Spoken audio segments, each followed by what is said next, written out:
How are you? I am doing good. It's a typical Monday, so there's a lot of shit going on. So, Yep. I know. um, Kind of crazy. I just got into the office like 5 minutes ago. It's a lot going on. yeah.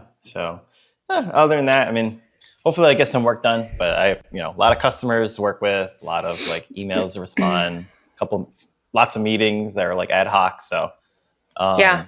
um, that's just like a typical Monday. There's nothing Yeah. too crazy, like nothing like it's unpredictable in a lot of ways, but it's like it happens so much. It's like, well, I already know Monday's like kind of like it's not really a work day. It's like respond to everyone day. That's it. Yeah. Monday. So I know a lot of people that get started on Sunday night and they do a bunch of like response. Let me turn this light on. Is this good?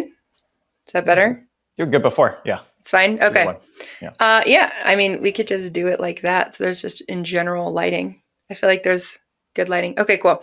Yeah, I feel like there's a lot of people that do like Sunday night prep, and then it stresses me out because I refuse to spend a part of my weekend, especially after like a full week, like last week in New York, where I was like, okay, my work hours were like 12-hour days, just depending on what I needed to do. And so I try to justify what is work and when is relaxing because there's like a fine line. I mean, if you're doing coffee meets and breakfast meets and lunch meets with people, for me, that could feel just relaxing like life. But also, yes, it's social, but we're doing business the whole time. So it's like in this kind of role that we're in with business development and prospecting and forming new referral partnerships and stuff, like it's very gray for me when I have such a social trip where a lot of that stuff felt like time off or felt because it didn't take energy because that's where I thrive. So just because it's not taking this energy, you know what I mean? Like it's still work. So I don't like Saturday and Sunday being in my computer, and it stresses me out. I get a lot of people that confirm meetings and reply to emails and like start getting going on work things like admin tasks on Sunday, and I can't look at it because it makes me ugh. That's what Monday's for. 1 sec, I have a response. Look at Okay. that. Great, it's gonna be extra editing from my video editor. Ugh. Are we already recording? Yeah, Oh, yeah. great. I'm no longer like we're just going in because of I think a lot of times a lot of our good conversations even happen before recording, so everything I gets agree with you. What episode is this? Are we recording 21? it doesn't matter because the orderings change all the time. So Oh, like 4 in the queue, I think. So all cool. right, like that. So um, Sunday is really tough because I had this debate in my head yesterday. I was asking ChatGPT as well. Do I work in the evening and then stay up late because once I'm going, Same. and then be shitty in the morning, or wake up earlier on Monday morning and just have some focus time just like before everyone wakes up, and then all the correspondence kicks off right around 9 a.m. Eastern time. Which Yep. is better? So like for me, I tried to go to bed early, but it didn't really work out well because I just couldn't fall asleep. So that plan didn't work out. But it's also the reason why I can't really do Sunday nights because once I go, I'll be up to 4 a.m. It's just like Same. the nature of my work is like I just can't. I just keep going I think until it's such a valid point. I don't know. Yes, absolutely. If I choose to engage with any type of work in the evening, I will get into a flow state, and then it's literally no earlier than midnight. Sometimes, later. I will not wrap it up, regardless of when I start. It's like I will get in that flow state in the evening because I am a night owl, but I've tried to shift that as much as I could now that I'm in my 40s to say, hey, you should be sleeping, like hormone, all of the cortisol, all of the metabolism, like every single provider I see is like, and you're in your 40s, you need to be, sleep is your number one vitamin. And I'm like, shit. Okay. So like I desperately try to not do those nights anymore, but I know I can if I'm in the mood, if I'm at the right mindset. Like if I open work, if I open my computer, I will just go. And it's a beautiful thing. And it maybe I'll allow it like a couple times a month because I won't sleep. I do have a little bit more insomnia based on where I am in my hormonal cycle. So it's like, I'm just supposed to be up. Like I'm wired. I will then capitalize on those evenings, which is few and far between because I allow it, because I don't do it other nights anymore. But like, Mhm. I'm with you. If I open it, it's like, it's awesome. It's the most beautiful flow state. I'm like, organized. My brain's on fire. I'm strategically scheduling my week with energy. I'm like, oh, let's just do that. Oh, that makes sense. And then I love my weeks. And I'm like, who fucking did this calendar? Oh, I did. And then it's like, emails are going, project tasks, everything just kind of opens, right? And when you get that opening, you're like, you just solve so many things. And then you feel amazing, but then you're exhausted. So it's like, what do you do? Right. But like, yes, my amazing energy is at night. Nice. I never feel amazing when I complete things. I don't know. Maybe it's because there's always something right after, but it's like, okay, great. It's done. Just move on. Like I'm already Yeah. thinking about maybe it's because I'm thinking about the next task already. Yeah. I prime it up for like, okay, dream about it. Hopefully I solve it in my sleep and I wake up tomorrow. Yeah. Well, speaking of one of the things that I was up with last night before I cut it off and went to bed is I do a lot of investing now. It's very new. So I'm so curious to talk to you about this and interested about it. But I trade and do a lot of buying on public.com. And so Public has an app and it's for like new beginner investors that are trying to do more with their money that don't need to be day trading and following the markets, but it's where you can buy like high yield cash accounts, you can buy treasury bills, and you can buy bonds, so government bonds and corporate bonds. And I've like dabbled in all this research. I love finances. My mom was a financial planner forever. My first job was at Nordstrom's where I was 16 and had a Roth IRA, and I knew what a Roth IRA was. And so I've always kind of been raised with like financial acumen, which feels great, but also I still feel like I know nothing. So I am trying to learn. But last night I was really frustrated because I thought I'd done a lot of research. I also used ChatGPT to just school me as my financial advisor. So I put all my prompts in exactly like I would tell a financial advisor, which we have a financial advisor. So I've also asked him. But I'm trying to get information everywhere I can to just be smarter and wiser. And one of the things I wanted to do is I looked at our personal checking and my business checking, and I see those as dead accounts. Those are just accounts that don't earn any interest. The bank is not going to give you any high interest in a savings account. And so I'm always on the search for like a high interest. Now, when I say high interest, it's like 3 to 6% and still be pretty safe, risk averse for those, because those are my liquid like checking accounts. But as I view them as a checking account, I view that as dead money unless it's doing something for me. And so I know with T-bills, treasury bills, and then corporate bonds, government bonds, and then the high yield cash accounts, they're paying up interest every single month, sometimes 3 or 4 times a month. And then you can hold them short term. So they're like really accessible short term. Even if it's like you put 5K in there and you make 5%, that's still free money. It's still a little something. Isn't it 5% AP like yearly though? It's not 5%. No, so they pay it monthly. A lot of these will actually pay you the interest monthly. No, but isn't it 5% annualized, not 5% per month? Because then that's a huge percentage per year then. It is. So they're high yield savings accounts, and so they will pay interest monthly on the every month that you hold that savings account. That's what you have to look for. It's not necessarily an annual percentage. You actually can find the accounts that pay you in shorter increments, and you can take it out whenever you want. So they're short-term liquid, like treasury bills, right? This is interesting. On September 17th, the federal government is supposed to, right, in air quotes, raise interest rates or cut rates. Sorry, they're supposed to cut rates again. And so there's that inverse relationship. When they cut rates, usually bonds increase. And so I'm trying to get some cash into government bonds before the 16th, because any bond fund held before they cut rates, it's an inverse relationship. If they cut, bonds usually go up. Now, if interest rates rise, bonds value goes down. But you actually can find tools. Have you ever heard of Robert Kroak, Croak? Mm-mm. He's an amazing financial expert who I follow on Instagram. And he has really great bite-sized financial tips for people who want to start investing and becoming wealthy and becoming financially savvy. He's an amazing account to follow. And so we started following Robert Kroak like over a year ago. And he speaks volumes of Public. And so it's an app and it's also public.com. But I made the mistake of starting a treasury account at treasurydirect.gov, which is a government website for T-bills. And it is awful. It's clunky and awful. You also, there's some confusion around if you have to wait to take it out with maturity date. Maturity could be 45 plus days. Whereas on public, I could literally go in and withdraw all of that money tomorrow if I needed it.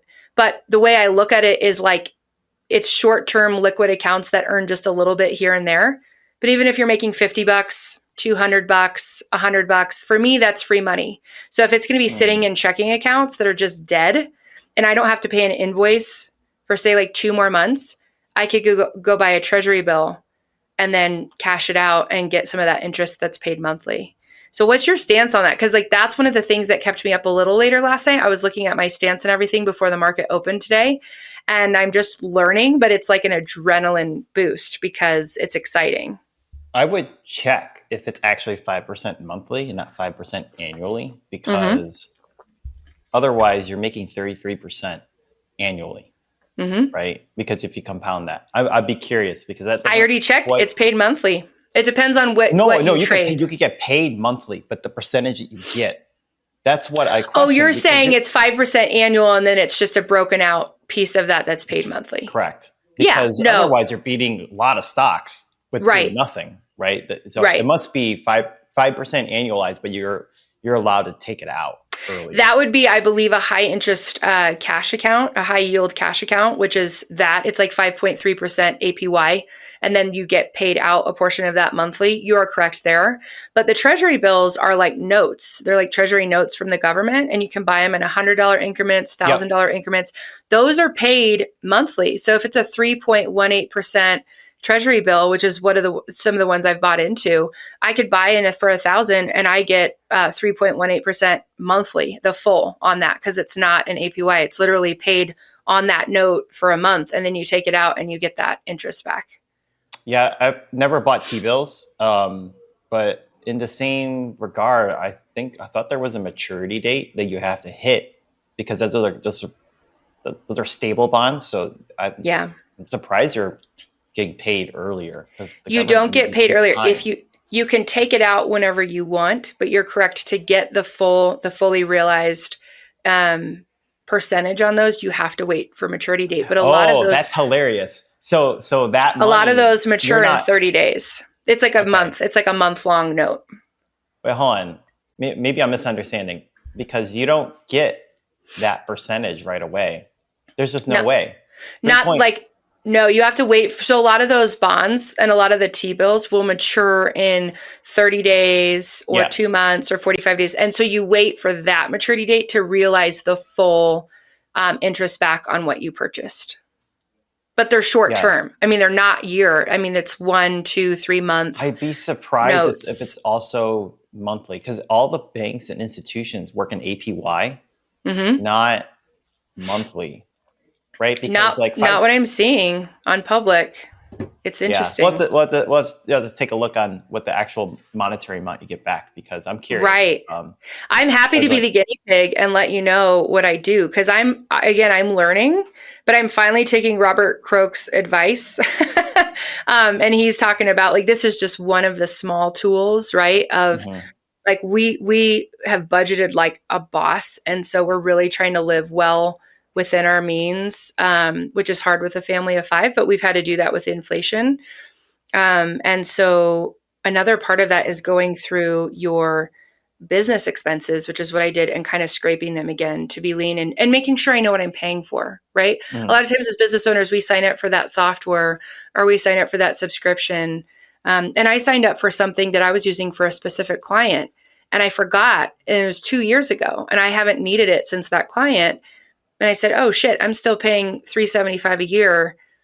And it's small, right? $375 a year is nothing, but the way that you're supposed to just keep an eye on finances to be wealthy, right? Is the whole concept of Robert Kroch's education.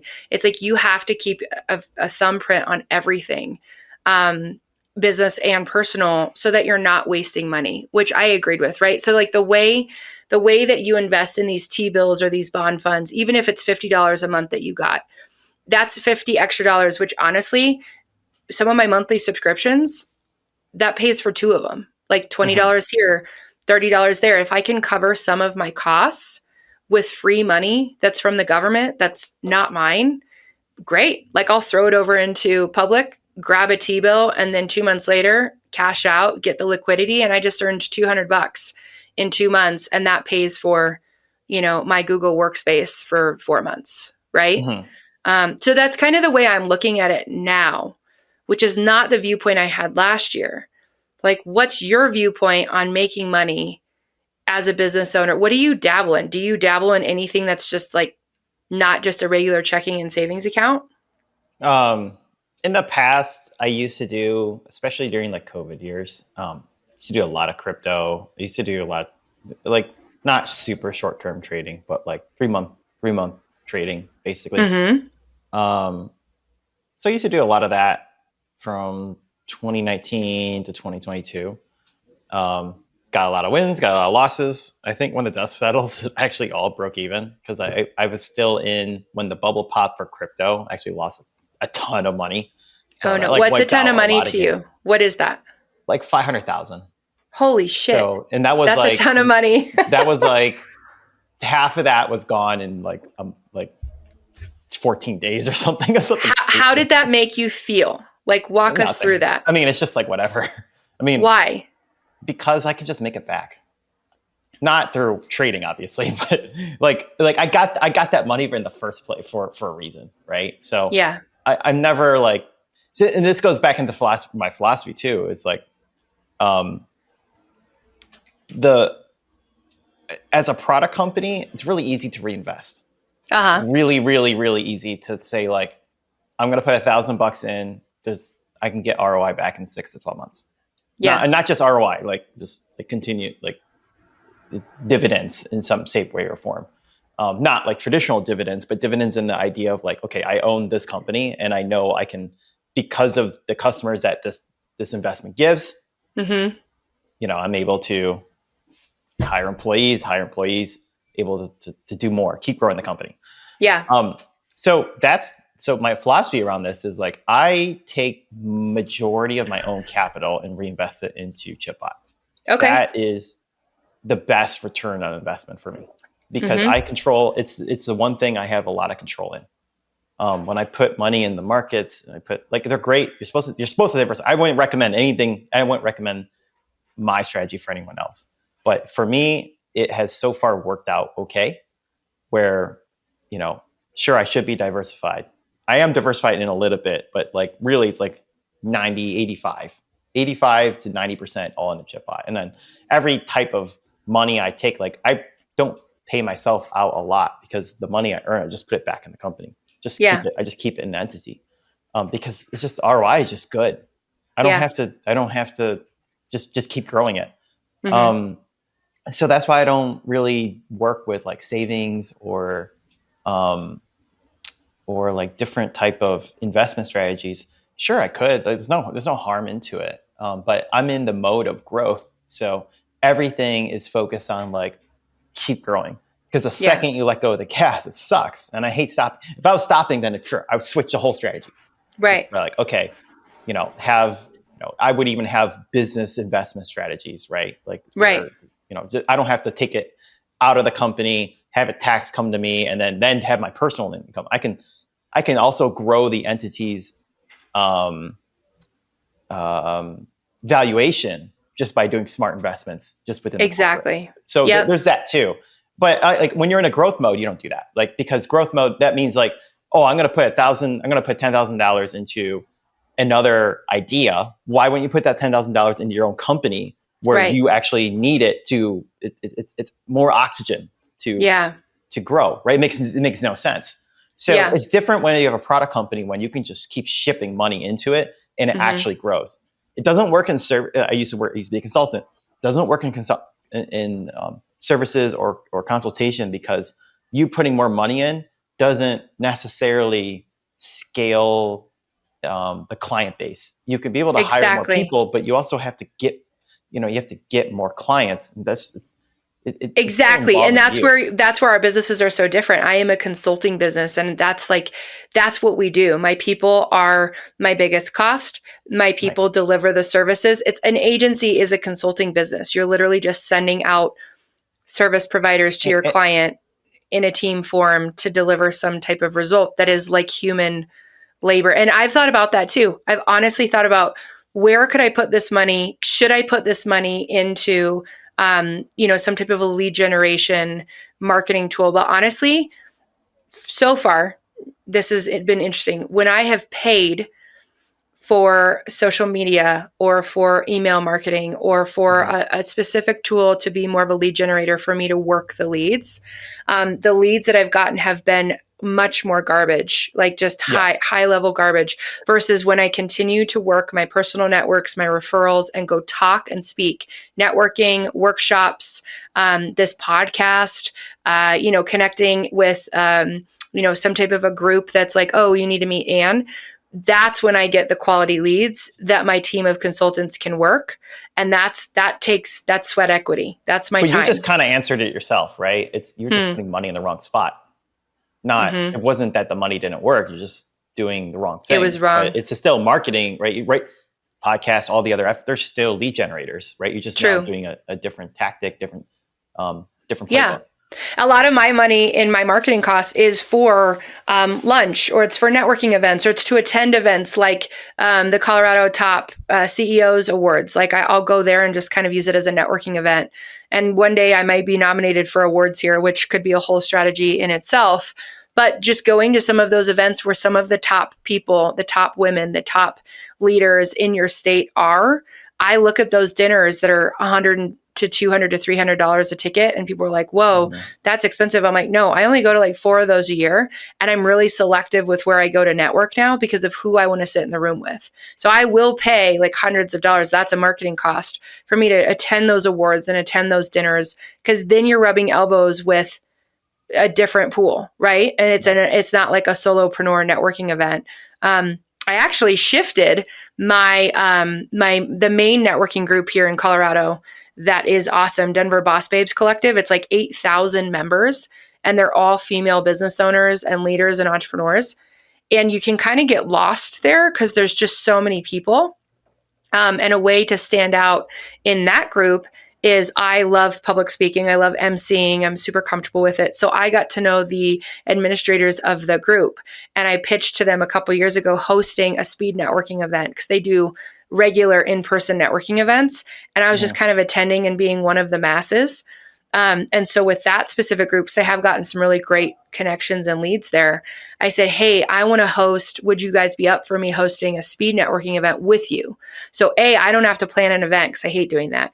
B, it's not my event, so I'm not fronting the costs.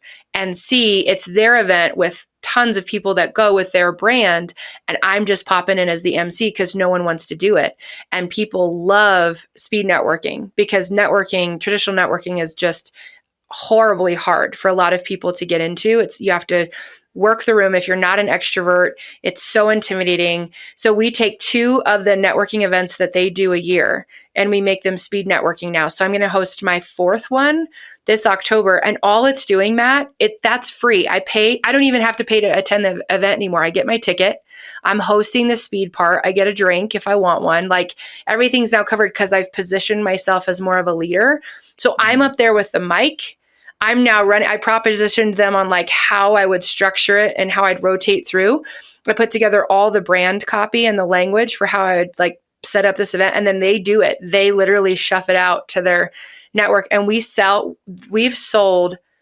The last networking event was like 88 people, and the room couldn't even hear me shift. It was too big. So now we're restructuring how we're doing it. We're making it more limited and exclusive, but now this network is looking forward to the speed networking events in addition to regular, because it's done for them. It's easy, and they're guaranteed 20 connections. And so now I'm on the stage. I get to do the mic. I don't actually have to network with anyone in the room.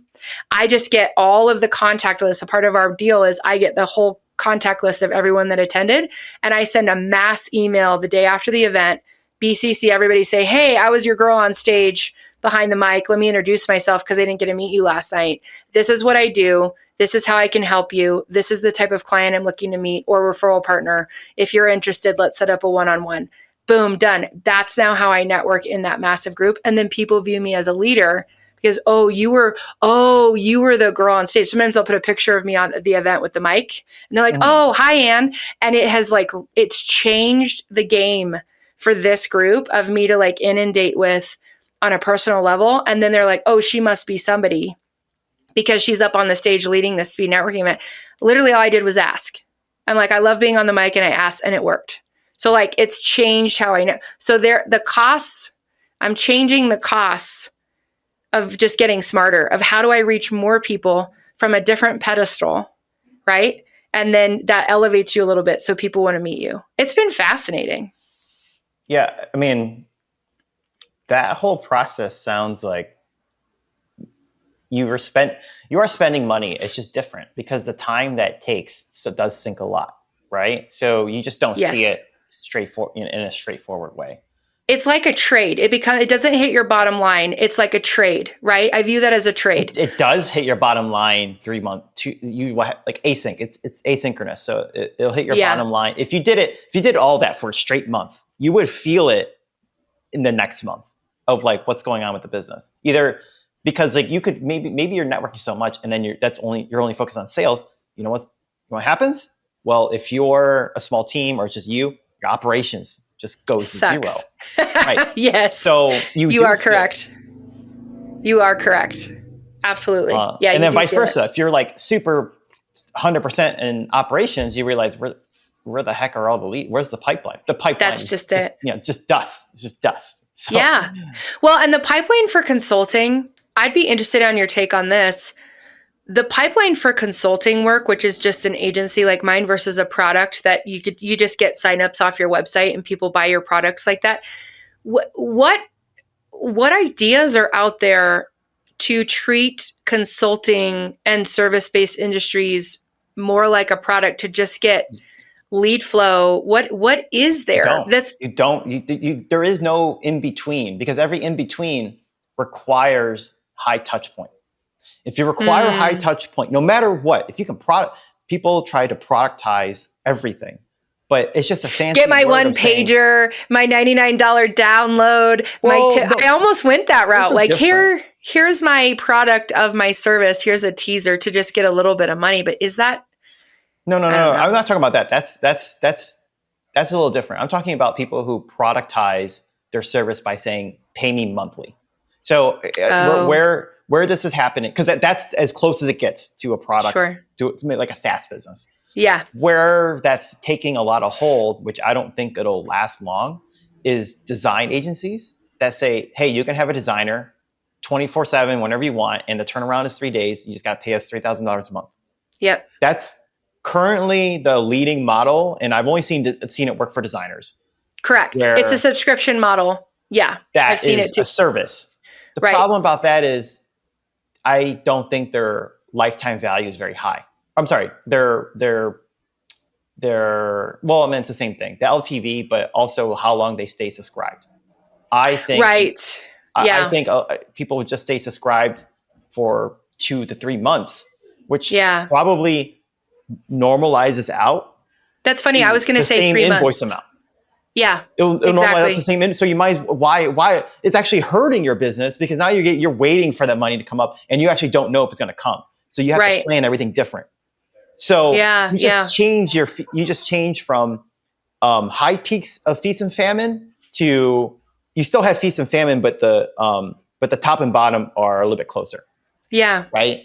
So it's not you don't really win there. And still the dynamic is the same.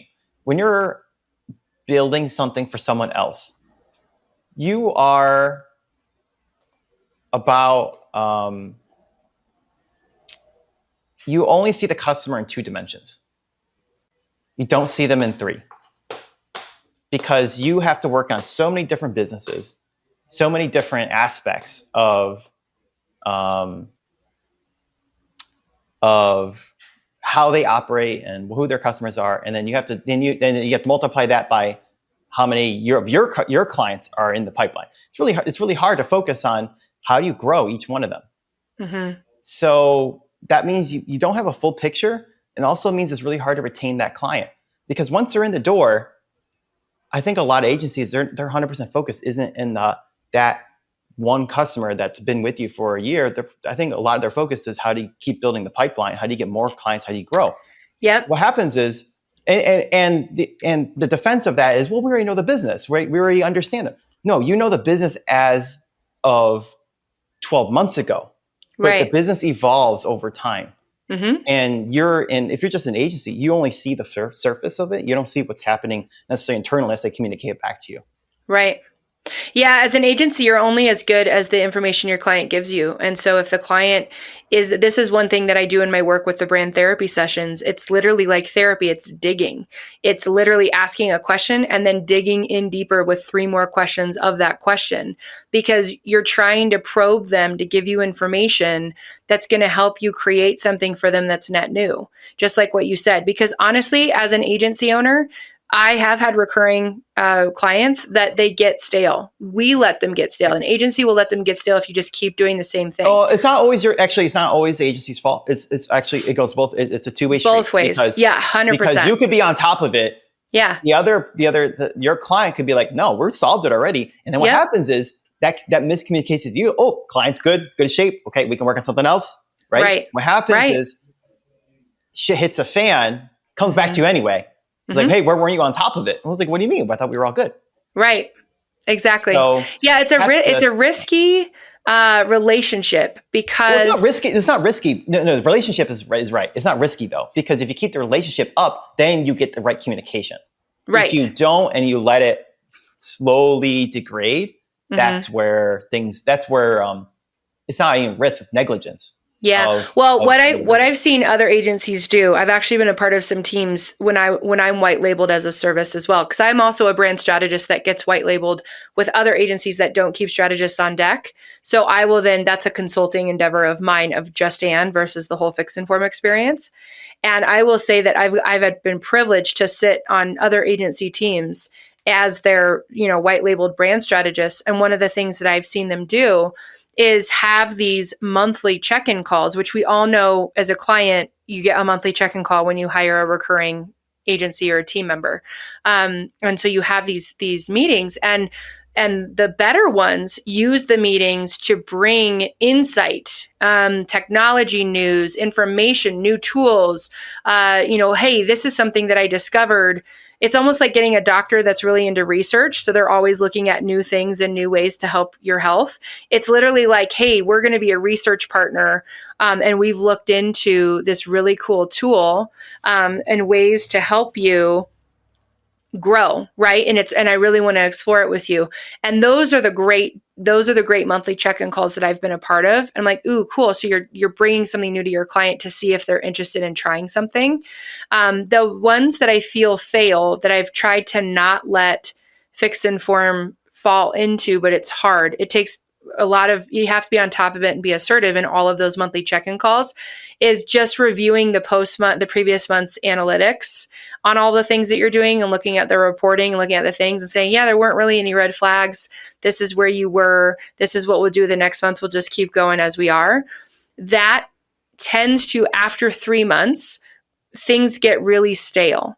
And you just kind of do the same thing, because you're falling into a habitual check-in call that sometimes it's people just start skipping it, right? That's when they go, oh, you know what? Everything's the same as last month. I'll just send you the reporting via email, and we'll save everybody an hour. And you actually think that you're saving everybody an hour and giving a gift of time. I used to think this, and you'd be like, oh, great, we don't have to have our monthly check-in call. But what you're doing is slowly diminishing the client relationship, because you're not connecting with them as humans.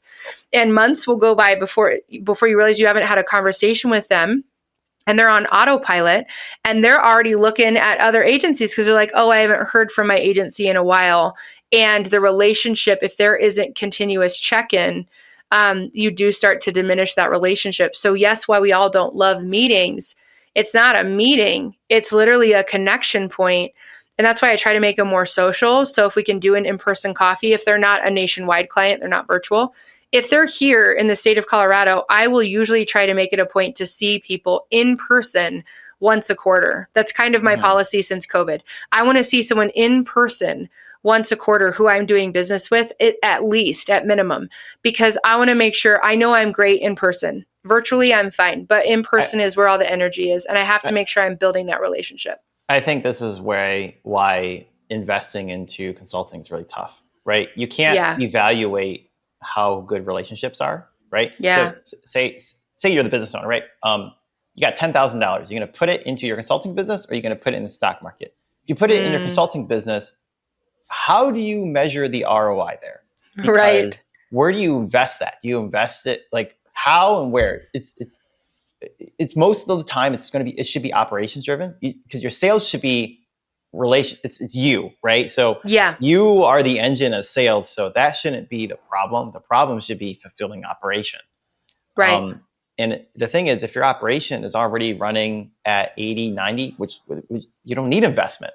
You don't need it at all. And then on top of it, if the market tanks and then now you are at 50% operations because you're bench workers, you still can't really invest that money, because again, you are the engine. You probably already know why the market's tanking. No one's got an appetite to spend extra dollars on marketing, right? There's nothing you can do in that situation, at least within the current network.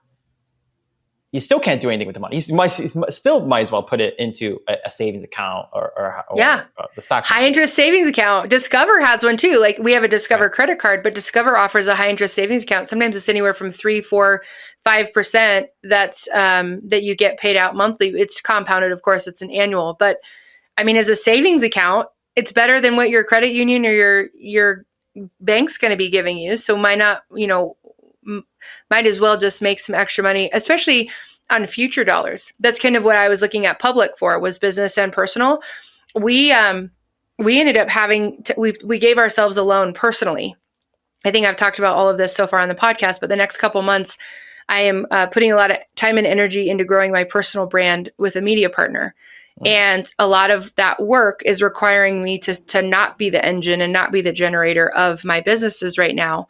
And if business comes in, I'm not closed. I'm still taking business, but it's got to be like 25% or less of my time. 75% or more of my time now has been allocated to things and activities that are going to grow the thought leadership brand, to then essentially be the lead generator for everything else that comes in. A part of that was taking a loan from ourselves into our accounts for 3 months. This is what we did to cover everything, just to give this a 3-month trial, right? So we're repositioning where income comes from on my end. Now my husband's employed. He's been the employee. He's the steadfast owned worker, and he loves that. So we have that too. That's risk averse. That's great. But I am the riskier one. So essentially, when we gave ourselves this loan, you get cash up front. It's a lump sum. And I looked at that and thought, why the hell, if I'm not going to need this until December, January, why am I leaving this in a debt account, right? Which is a 0% checking. It's just a checking account. That's where I said, what do I need immediately in the next month, 1 or 2 months? Liquid from that checking account. And then what could I play with, right? But not in stocks, not risky, still very safe, right? Government bonds, T-bills. I want to play around with what treasury bills do and what government bonds do if the feds cut the rates. Like I'm just trying to dabble. And I'm not dabbling in a place where I could lose all this money if I'm day trading, right?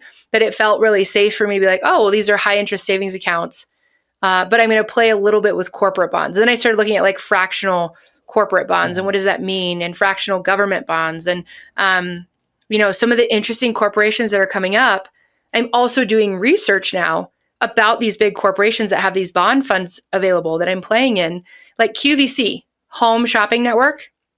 They're about to go under. Like they're a high risk corporate bond, but their yield's like 92%. And the coupon rate to pay out is like 18%. It's like literally 18% interest. Yeah. And so it's a high risk corporate bond, but I did buy some fractionally, right? I bought some fractional bonds in there because I'm like, well, shit, like this is, and so if they default, no one gets paid. But so you're paying in with the risk of, well, if they default and go under any time in the next month, you're not going to get paid. But if I invest in like a month and keep an eye on them, so now I'm actually keeping an eye on companies like Meta. You can get some Meta bonds. They're doing really well. I might buy into Meta. But Robert Krook has a really great philosophy that I love, which is if you're going to be a consumer and you're going to consume anything, so you consume, let's say, J. Crew. You love clothing from J. Crew. Well, also be an investor to balance out your consumption. So maybe go invest and buy some shares fractionally at J. Crew, right? So like anywhere that you can as a public investor, buy into some shares of these brands that you consume. Don't just be a consumer, be an investor in the brand as well, which I thought that was really fascinating. So I've started kind of shifting the way I'm looking at corporate bonds and who has corporate bonds available, and not just stocks. And what if because they're a little bit safer, what if I invested a little bit there because I'm already consuming Meta? I am an Instagram and a Facebook user, so maybe I should own some of their corporate bonds, which I did. So I bought into some Meta. So I'm having like a diversified bond portfolio as well as like a diversified like high yield savings, treasury bills, and bonds. It's really fascinating to me. So I will let you know how I do. Like I'm basically playing with future money that's like December, January. It's all these accounts, right? But heck, on this journey, if I can put thousands over there and then grow, like I said, even if it's $500, that was free money from the government or from these corporations. That's $500 I didn't have yesterday. And it's going to pay for some type of an expense. So this is the crazy thing about a product company. And this is something I realized, I wouldn't say I've understood this until halfway through building ChipBot. Like, see, it's like 7 years. So like 3.5, 4 years ago. Yeah.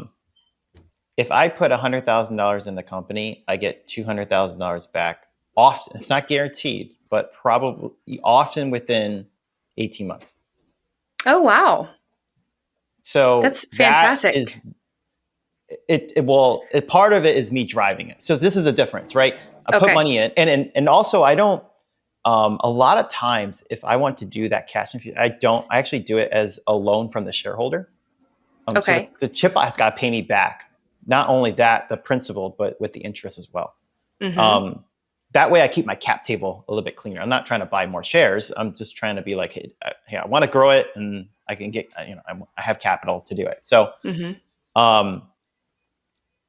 that ROI is like perfect because the loan can be, the term is, I put the term for 2 years and then I pay it back early. Right. And then the company grows. The cap table isn't changed.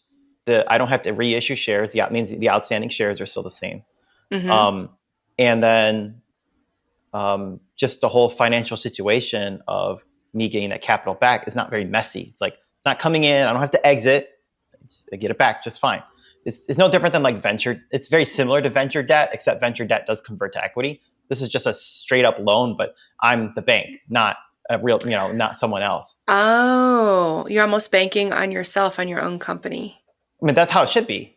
Yeah. I mean, if you're spending, everyone's situation is different, but no, I go all in, right?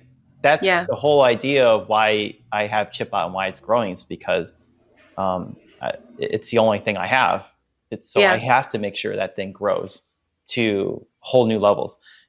This past few months we've been stagnant on sales, like net new customers. So I'm like, okay, we're gonna have a go-to-market strategy in September 1st. We're executing now, and it's like we're gonna keep shipping until end of November, and then prepare for January to restart the marketing again.